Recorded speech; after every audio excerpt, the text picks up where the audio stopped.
Era uma vez, há mais de 3.000 anos, um tempo em que Israel não tinha reis. Cada tribo vivia espalhada, e quem governava eram juízes temporários levantados por Deus em momentos de crise. Era uma época de altos e baixos espirituais. Havia idolatria nas aldeias, injustiça nas cidades, corrupção até mesmo dentro do santuário, e a famosa frase que descrevia perfeitamente aqueles dias: cada um fazia o que parecia reto aos seus próprios olhos. Foi nesse cenário turbulento que nasce uma das histórias mais belas e comoventes da Bíblia, a história de um menino que Deus ouviu. Eucana era um homem levita da região montanhosa de Efraim.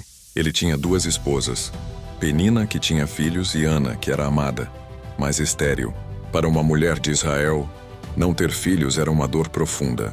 E Penina, talvez por ciúme, provocava Ana todos os anos durante a peregrinação a Siló, onde ficava o tabernáculo.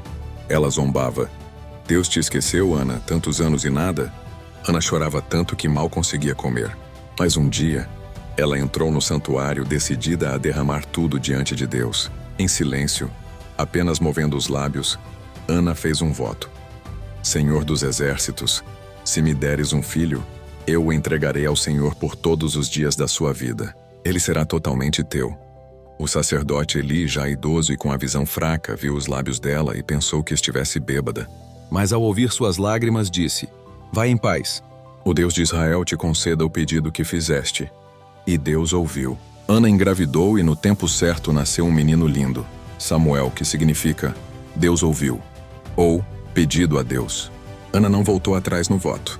Quando Samuel tinha cerca de 3 ou 4 anos, ela o levou a Siló e o entregou a Eli. Imagine essa cena, uma mãe deixando seu único filho no templo. Não porque não o ama, mas porque o ama tanto que decide entregá-lo ao Criador. E antes de ir embora, Ana soltou um cântico tão profundo que se tornou profecia, repetido séculos depois até por Maria, mãe de Jesus. O meu coração se alegra no Senhor. Não há santo como o Senhor. Ele levanta o pobre do pó e o necessitado do monturo. Todos os anos, Ana levava uma túnica nova para Samuel. Era o carinho de mãe costurado ponto por ponto. Enquanto Samuel crescia puro diante de Deus, o ambiente à sua volta estava escuro. Os filhos de Eli, Hofni e Finéias, eram sacerdotes, mas viviam em pecado. Roubavam das ofertas, abusavam das mulheres que serviam. No tabernáculo, tratavam as coisas sagradas com desprezo. Eli sabia, mas não os corrigia como deveria. Então Deus enviou um profeta anônimo para anunciar: a casa de Eli será julgada. Vocês perderão o sacerdócio para sempre. A tensão espiritual em Siló era tão grande que a Bíblia diz: naqueles dias a palavra do Senhor era rara, mas isso estava prestes a mudar. Samuel já era um menino de uns 12 anos e dormia perto da arca, dentro do santuário. Então, numa noite silenciosa, ouviu seu nome: Samuel. Ele correu até Eli: Aqui estou. O Senhor me chamou? Eli respondeu: Não, meu filho. Volta a deitar. Isso aconteceu 3 vezes. Na terceira, Eli percebeu: É o Senhor que te chama. Se ele falar novamente, diga: Fala, Senhor, porque o teu servo ouve. Quando Samuel voltou a deitar, a voz veio de novo, desta vez mais próxima, mais profunda, mais real: Samuel, Samuel. E o menino respondeu: Fala, Senhor, porque o teu servo ouve. Deus então revelou a ele o julgamento sobre a casa de Eli. Samuel tremeu. Como contar aquilo? Ao amanhecer, Eli insistiu: Não me escondas nada. Samuel contou tudo, e Eli apenas disse: É o Senhor. Faça ele o que bem parecer. A partir daquele dia, Israel reconheceu Samuel como profeta do Senhor. Ele cresceu, e Deus não deixou cair por terra nenhuma de suas palavras. Com o tempo, Israel entrou em guerra com os filisteus. Os filhos de Eli pensaram que levar a arca da aliança para o campo de batalha garantiria vitória, mas usaram o sagrado como amuleto. Israel foi derrotado, Hofni e Finéias morreram. A arca foi capturada. Siló foi destruída, segundo registros arqueológicos e referências bíblicas posteriores. Quando Eli ouviu a notícia, caiu da cadeira e morreu. A esposa de Finéias também morreu ao dar à luz, chamando seu filho de Icabo, de que significa a glória se foi de Israel. Era um dos momentos mais sombrios da história do povo. Mas Deus estava levantando um homem que mudaria tudo. Samuel começou a viajar por toda a nação, de cidade em cidade. Uma missão árdua que exigia força, fé e coragem.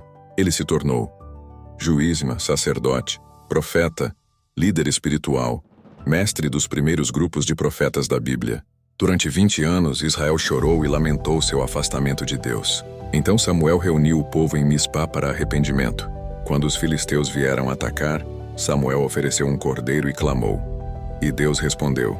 Um trovão poderoso sacudiu o céu e colocou o inimigo em pânico. Foi tão marcante que Samuel colocou uma pedra e chamou de Ebenezer. Até aqui nos ajudou o Senhor. E durante todo o tempo de Samuel, os filisteus não dominaram Israel novamente. Já idoso, Samuel colocou seus filhos Joel e Abias como juízes, mas eles não seguiram seu caminho. Eram injustos e aceitavam suborno. O povo então pediu: queremos um rei como as outras nações. Samuel ficou profundamente triste, mas Deus disse: eles não rejeitaram a ti, mas a mim. Samuel ungiu Saul, o primeiro rei. No início, Saul era humilde, mas com o tempo se tornou desobediente, ansioso e orgulhoso. A mensagem de Samuel a ele ainda ecoa até hoje. Obedecer é melhor do que sacrificar. A rebelião é como feitiçaria. Por rejeitares a palavra do Senhor, ele te rejeitou como rei. Samuel chorou por Saul e nunca mais o visitou. Deus mandou Samuel a Belém, na casa de Jessé, entre 8 filhos. O menor, ruivo, pastor de ovelhas, músico e adorador, foi escolhido: Davi. Quando Samuel derramou o óleo sobre sua cabeça, o Espírito do Senhor veio sobre Davi.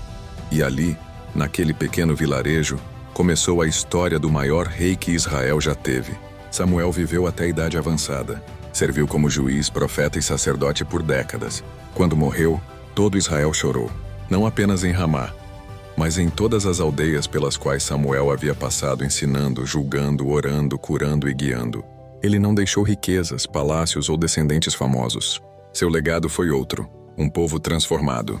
Quando Samuel nasceu, Israel estava sem fé, sem liderança, sem rei, sem direção espiritual, com sacerdotes corruptos, com a arca da aliança perdida, com o santuário destruído, cheio de idolatria e injustiça. Quando Samuel morreu, Israel estava restaurado espiritualmente, a arca devolvida, um novo rei ungido, Davi, uma nova escola de profetas estabelecida, o povo novamente temente a Deus, preparado para viver sua era de ouro. Samuel foi literalmente a ponte entre duas eras, o último juiz e o primeiro grande profeta do período monárquico. Samuel foi o milagre que nasceu da oração de uma mãe, o menino que ouviu a voz de Deus quando os adultos já não ouviam, o profeta que confrontou reis, o juiz que trouxe justiça, o mentor de Davi, o homem que mudou o rumo de uma nação inteira. E até hoje, quando dizemos, fala Senhor porque o teu servo ouve, estamos repetindo as primeiras palavras que transformaram a vida daquele menino em Siló, e que podem transformar a nossa também. Se esta história tocou seu coração, trouxe inspiração para sua família ou te fez ver a Bíblia com novos olhos, então eu te convido com muito carinho. Continue nos acompanhando para viver outras histórias que transformam vidas.